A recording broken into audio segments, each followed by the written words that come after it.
Bonjour tout le monde, j'espère que vous allez bien. Nouvelle petite vidéo dans laquelle nous allons reprendre l'évangile du jour. En ce temps-là, Jésus parcourait la Galilée. Il ne voulait pas parcourir la Judée, car les Juifs cherchaient à le tuer.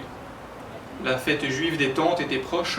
Lorsque ses frères furent montés à Jérusalem pour la fête, il y monta lui aussi, non pas ostensiblement, mais en secret. On était déjà au milieu de la semaine de la fête, quand Jésus monta au temple, et là, il enseignait. Quelques habitants de Jérusalem disaient alors, « N'est-ce pas celui qu'on cherche à tuer? Le voilà qui parle ouvertement, et personne ne lui dit rien. » Nos chefs auraient-ils vraiment reconnu que c'est lui, le Christ? Mais lui, nous savons d'où il est. Or le Christ, quand il viendra, personne ne saura d'où il est. Jésus, qui enseignait dans le temple, s'écria, « Vous me connaissez, et vous savez d'où je suis? Je ne suis pas venu de moi-même, mais il est véridique, celui qui m'a envoyé. Lui que vous ne connaissez pas, moi je le connais, parce que je viens d'auprès de lui, et c'est lui qui m'a envoyé. » On cherchait à l'arrêter, mais personne ne mit la main sur lui, parce que son heure n'était pas encore venue. On sent dans l'évangile de ce jour une tension grandissante. Les choses deviennent de plus en plus difficiles pour Jésus, on cherche à le tuer, on cherche à mettre la main. Permet d'intervenir, petite intrusion. Pour bien comprendre cet évangile, il faut préciser deux mots de vocabulaire. Premier mot, c'est le mot doux. Non pas doux comme le beurre, mais doux, D''OU. Dans l'évangile, nous entendons les mots « Lui, nous savons d'où il est ». D'où, dans l'évangile, selon saint Jean, rejoint généralement une origine transcendante. Nous avons par exemple à Cana. Les mots, le maître du repas ne savait pas d'où est le vin.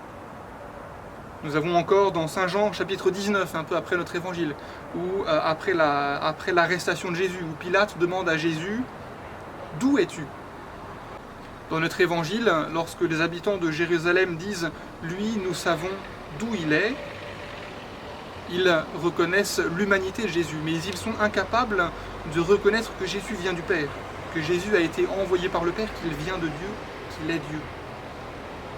Et c'est pour ça qu'ils posent la question « D'où es-tu » D'où est-il? Deuxième mot de vocabulaire, c'est le mot « connaître ». Connaître dans la Bible a un sens bien spécifique, bien particulier. Ce n'est pas avoir une idée sur quelque chose, ce n'est pas avoir un savoir, une connaissance purement intellectuelle. Le mot « connaître » indique une relation personnelle, une relation avec quelqu'un justement. Chez saint Jean, le mot « croire » et le mot « connaître » sont inséparables. Pour véritablement connaître Dieu, il s'agit de croire, de reconnaître qu'il est le Messie, de reconnaître qu'il vient de Dieu. À ce moment-là, les disciples, à partir du moment où saint Pierre professe sa foi en disant qu'il est le Christ, qu'il est le Messie, et bien là, ils commencent véritablement à connaître le Christ, à connaître Jésus. On a un très bel exemple en Jean au chapitre 10, « Je connais mes brebis, et mes brebis me connaissent, comme le Père me connaît, et que je connais le Père. » C'est là la véritable connaissance de Dieu. C'est bon, je peux reprendre? Bon, comme je disais, les choses deviennent, dans l'évangile, complexes et difficiles pour Jésus. Dans l'évangile, les chefs des prêtres, les scribes, les pharisiens ne connaissent pas Jésus. Ils ne le connaissent pas parce qu'ils ne vivent pas en relation avec lui. Ils se contentent d'observer de manière froide les commandements et pensent que cela suffit. Mais non.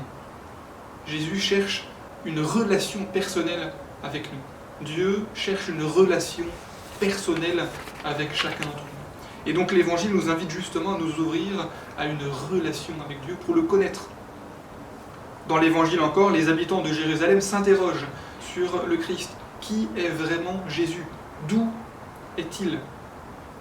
Mais ils ne le connaissent pas. Ils n'ont pas non plus de relation avec Dieu, avec Jésus. Rappelons-nous ce que dit le psaume de ce jour. Le Seigneur entend ceux qui l'appellent. De toutes leurs angoisses, il les délivre. Il est proche du cœur brisé. Il sauve l'esprit abattu.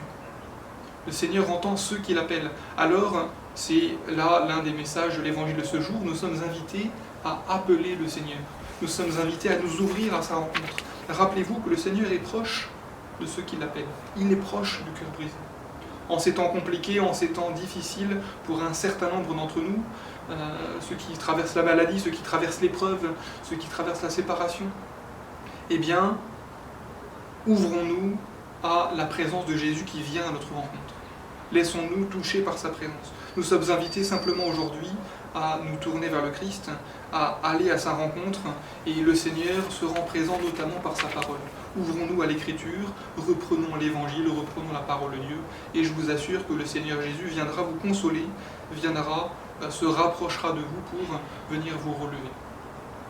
Je vous souhaite une belle journée, et on se retrouve très vite. À bientôt.